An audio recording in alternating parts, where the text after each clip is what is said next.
കുറിച്ചിത്താനം പൂതൃക്കോവിൽ ക്ഷേത്രത്തിൽ നടന്ന ഉണ്ണിയൂട്ട് ശ്രദ്ധേയമായി.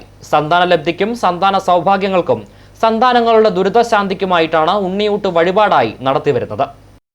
കുട്ടികളെ ദേവീദേവന്മാരുടെ പ്രതിരൂപമായി സങ്കല്പിച്ച് പൂജ ചെയ്ത് വിഭവസമൃദ്ധമായ ആഹാരവും മധുരപലഹാരങ്ങളും നൽകുകയും കുട്ടികളുടെ സന്തോഷത്തിനായി അവർക്ക് സമ്മാനങ്ങളും ദക്ഷിണയും നൽകി നമസ്കരിച്ച് അവരുടെ അനുഗ്രഹം വാങ്ങുന്നതിനായി നടത്തുന്ന വഴിപാടാണ് ഉണ്ണിയൂട്ട്. ക്ഷേത്രത്തിൽ കാലങ്ങളായി നടന്നു വന്നിരുന്ന ഉണ്ണിയൂട്ട് കോവിഡ് മഹാമാരി വന്നതോടെ നിർത്തിവച്ചിരിക്കുകയായിരുന്നുവെന്ന് ക്ഷേത്രം ഭാരവാഹികൾ പറഞ്ഞു.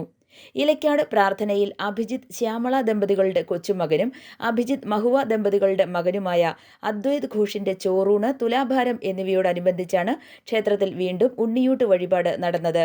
12 ഉണ്ണികൾക്കാണ് ഉണ്ണിയൂട്ട് വഴിപാട് നടന്നത്. മേൽശാന്തി ഇലക്കാട് പൊതിയിൽ പ്രദീപ് നമ്പൂതിരി ജലഗന്ധ പുഷ്പ തർപ്പണം ചെയ്ത് ഭഗവാന് നേദിച്ച വിഭവങ്ങൾ തൂശനിലയിൽ വിളമ്പിയാണ് ഉണ്ണിയൂട്ട് ആരംഭിച്ചത്. അതിനുശേഷം മറ്റു വിഭവങ്ങൾ ഓരോന്നായി വിളമ്പി വിഭവസമൃദ്ധമായ ഉണ്ണിയൂട്ട് നടന്നു. ക്ഷേത്ര ഭാരവാഹികളും കമ്മിറ്റി അംഗങ്ങളും ഉണ്ണിയൂട്ടിന് നേതൃത്വം നൽകി. i4u news, Ettumanoor.